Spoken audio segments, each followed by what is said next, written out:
The actions performed in this video are only to be attempted under medical supervision. Fasting can be extremely dangerous if not done correctly, and in some cases may result in organ failure and death. Please consult a medical professional and do your own research before attempting any form of prolonged fasting. Viewer discretion is advised.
Hello everyone, and welcome back to my YouTube channel. Today is Monday, August 24th. It is 9:42 p.m. So we are just finishing up day 8 of our 20-day water/dry fast. Today was a water fasting day.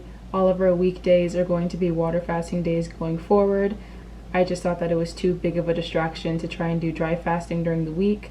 So we're going to do 2 straight days over the weekend, but leave the weekdays for water fasting.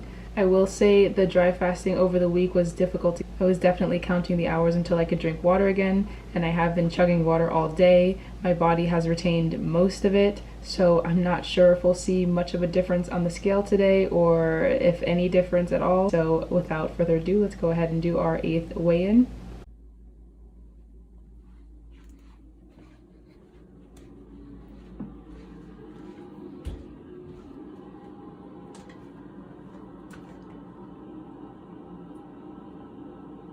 So today we're weighing in at 160.8. So that's actually up 2.8 since yesterday. So we are up 2.8 since yesterday. This is going to be our first weigh-in where we aren't down since the day before.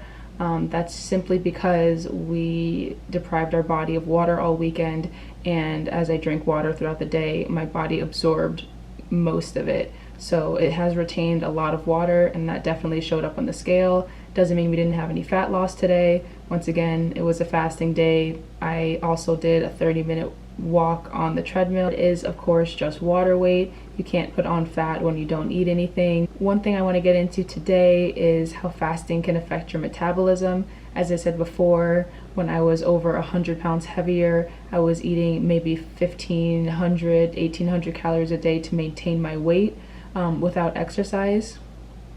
With exercise, it was closer to maybe 2,200. I couldn't ever really go over that without gaining weight.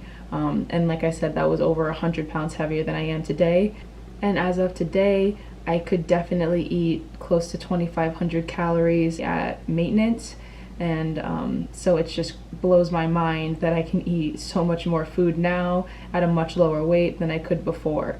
And obviously the key ingredient to that was the fasting. I know some people who have lost a lot of weight with traditional diets, and I can definitely see that they're still counting calories. They're still struggling to maintain a very low caloric intake every day, and in no way, shape, or form has their metabolic rate gone up. It's definitely gone down a bit. Not only did they have to drop their caloric intake to lose the weight, but now they also have to keep their caloric intake low to maintain the weight. So they're not able to eat as much food as they were when they were overweight, and somehow I'm able to eat more food than I could when I was overweight. So the difference to me is pretty obvious, and we're going to go ahead and get into the science behind that. So I'm going to flip through this article a little bit and just pick out the key points that I want to discuss today. I'm going to link the whole article in the description below. You guys can read that whenever you have time, or if you want, or you can just watch the parts that I deem to be the most important for today's video. So we're going to go ahead and get started on the first topic. Fasting can cause a rise in blood levels of human growth hormone, an important hormone for promoting fat loss. Some studies have shown that in men, levels of human growth hormone may increase by as much as 5-fold while fasting. Increases in blood levels of human growth hormone not only promote fat burning, but they also preserve muscle mass and have other benefits. So that's a big point right there. I know a huge misconception about fasting is that it targets muscle and you're going to lose a lot of muscle mass if you try to go on a fast. Yes, you'll lose fat, but you'll also lose muscle, and it could also target your organs or other essentials in your body, and that's definitely not true. It doesn't make sense for your body to go after something that it needs before it goes after something that it doesn't need. It will pick from what's least essential and work its way up. It doesn't make sense for your body to just right away start going after your muscle mass when there's a ton of fat that's literally sitting there waiting to be converted into energy. It's not true, and fasting actually helps preserve your muscle mass a lot better than traditional caloric restriction diets. Studies have shown that fasting for short periods can actually increase your metabolism, not slow it down. One study in 11 healthy men found that 3-day fast can actually increase their metabolism by an impressive 14%. This increase is thought to be due to the rise in the hormone norepinephrine, which promotes fat burning. So then the article goes on to talk about the effects of a calorie restrictive diet versus intermittent fasting and how it would affect your metabolism.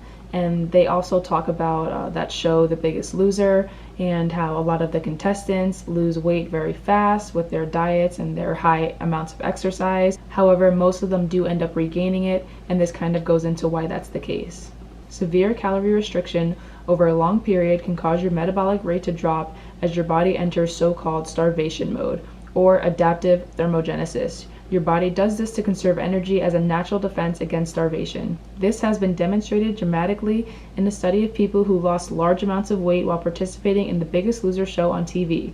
Participants followed a calorie-restricted diet and intense exercise regimen to lose large amounts of weight. The study found that 6 years later, most of them had regained nearly all of the weight they had lost. However, their metabolic rates had not gone back up and remained around 500 calories lower than you would expect for their body size. So even though a lot of these contestants went back up to their original weight, their metabolic rate didn't rise at the same rate as their actual body weight did. And essentially that's because the way that they lost weight, even though they lost it very quickly, it seems like it was really effective. They were actually doing a lot of damage to their metabolism with those crash diets and that heavy amount of exercise. First of all, there's no way they could have maintained that kind of lifestyle when they went back home.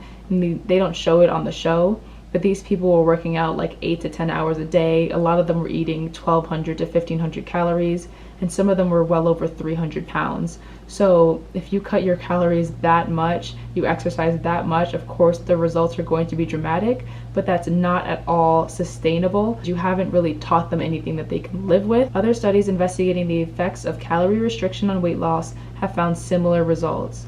The drop in metabolism due to weight loss can amount to hundreds of calories per day. This confirms that starvation mode is real and can partially explain why many people who lose weight end up regaining it. Given the short-term effects of fasting on hormones, it's possible that intermittent fasting can reduce the drop in metabolic rate caused by long-term calorie restriction. So that's going to wrap up our video today, guys. Thank you so much again for tuning in. Really appreciate you lending me your ears and your eyes and your minds to give me a platform to share this information with you. I'm hoping it will inspire a lot of people to see the benefits of fasting. I'm hoping it will deter a lot of people from trying another crash diet.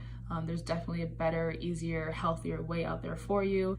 So thanks again for tuning in. Please be sure to like, comment, and subscribe, and I will see you tomorrow for another video.